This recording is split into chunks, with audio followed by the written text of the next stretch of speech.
Hey everyone, welcome to this summary of what is arguably the best monthly content update Forza Horizon 5 has ever seen, Midnights at Horizon. Now this update is releasing alongside the new expansion, Rally Adventure, so we're going to see some crossover here, and I'm sure I'll be kind of recovering some of the features we'll talk about today in my actual review of the expansion as well. With that though, let's just jump right into the festival playlist, which is looking pretty good this month. We've got a pretty obvious neon theme going on here, with the overall series rewards being the returning GT3 RS4 for 80 points and Aventador J at 160. These are both cars we haven't seen in a while, so super solid picks. In summer, we then see our first brand new to Forza car, the Rimac Nevera, alongside the returning Italdesign Zero Uno. The rest of the season then brings us some new clothing as part of the new DLC championships and a new horn alongside some pretty solid car rewards.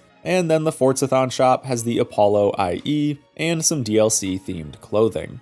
Autumn then brings us another brand new car, the 2022 Cadillac CT5V Blackwing, a solid pick for sure, and that comes alongside the Audi R8 V10. If you missed a previous chance to unlock Language by Porter Robinson, you can get that song for your radio this week.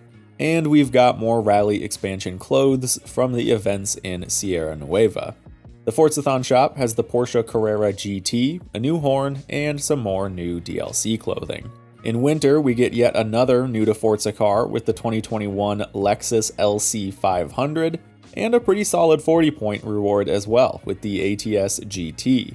There's not too much of note here throughout the rest of the week, but you can get a new scarf from the photo challenge and more DLC team clothes from the DLC championships. This week, the Forzathon shop has a CLK GTR and Aston Martin Vantage.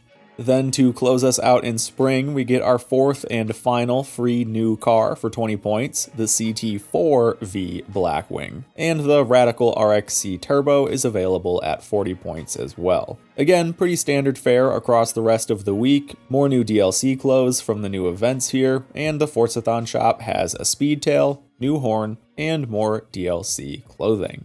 So overall, kind of mixed regular rewards throughout the month, but the overall series cars are great, and we're getting 4 brand new to Forza cars, which has been a very rare sight of late. And keep in mind, this is on top of the 10 new cars you'll also get if you've purchased Rally Adventure. So for those of you looking for new cars to drive, I think these picks are great. It's a variety of exciting modern sports cars that fit the theme this month. To wrap up the playlist though, let's look at the teaser panel for next month, which is called High Performance. And what I'm really curious about is the stadium oval. I think we're gonna get a full oval racetrack in the stadium, which is awesome to see. And I'm really curious what that means for the cars that will come alongside an update that adds an oval track. So luckily, this is actually just the beginning of what's coming in this update. To start, we've got some bigger evolving world changes with extended nighttime now lasting for the month of April, which will help show off all the new neon decorations around the world and the drone shows advertising the new expansion. We'll also be able to take a lot of the new neon and rally theming into Event Lab with 26 new props, including googly eyes, neon light bars, a helicopter, trucks, flags, tents, and new walls that have snapping. I always love seeing new Event Lab props as creators just continue to think of new and interesting ways to use the stuff that they are given. And that is, of course, still not even close to everything, because this update, along with the expansion, have brought us a couple of new car mods that all players can use. To start, we of course have Anti-Lag, a new turbo upgrade, one spec higher than Race Turbo, that helps keep boost pressure up and sounds real good doing it. Launch control is also now available to all players as an in-game setting and auto-activates at the start of every race, but can also be activated in the open world by holding down the handbrake before setting off. I am really curious to get my hands on these and do some deep dives into how well they can perform. Next up, a handful of trucks, buggies, and SUVs are getting access to the new tire profile size adjustment. This is available for every tire compound on these new vehicles, but only available on a select few. We need to see this on more cars soon, because right now it's really just for off-road vehicles, but I really want to see this option come to more sports cars in the coming months. That's not all though for rally-themed upgrades, as 25 cars we do already have in-game are getting some new rally-themed visual customization. This is largely stuff we've already seen, like the light bars, mud flaps, bash bars, and other more generic rally aero. This is great to see though. More customization to fit the new expansion's theme is awesome, but we're still not done, because more new wide-body kits from Street Fighter and Liberty Walk have also been added to the game.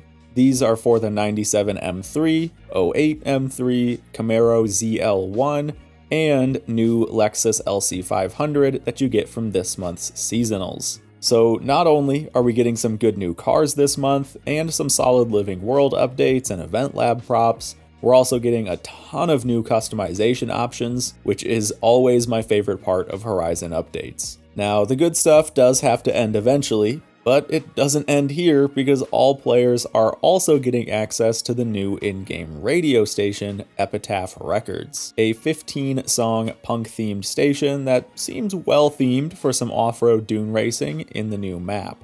And that is finally just about it for the major game updates. However, there are a few PC improvements as well, with the addition of DLSS 3 and reflex support for NVIDIA GPUs. There are wheel settings updates too for console users that previously couldn't adjust these settings on consoles. And of course, as always, a couple of exploit and bug fixes are coming with the patch, which I'll throw up on screen right here. So overall, I've got to say, this update exists in kind of a gray area, because a lot of what we're getting is just coming because of the expansion, but it's still a solid enough update on its own. I mean, 4 good new cars and 4 new body kits alone is pretty much enough to make me happy, so getting it alongside all this other stuff is awesome. I just hope we don't now see a big lull in the coming months. I think obviously keeping up this pace is not to be expected, but I'd really love to just see Playground keep up the positive momentum we've got going here. Anyway folks, that's just about gonna do it. I'll be seeing you very soon for an expansion review and perhaps a bit of a deep dive into how the new anti-lag and launch control work. So thanks for watching, and I'll see you in the next video.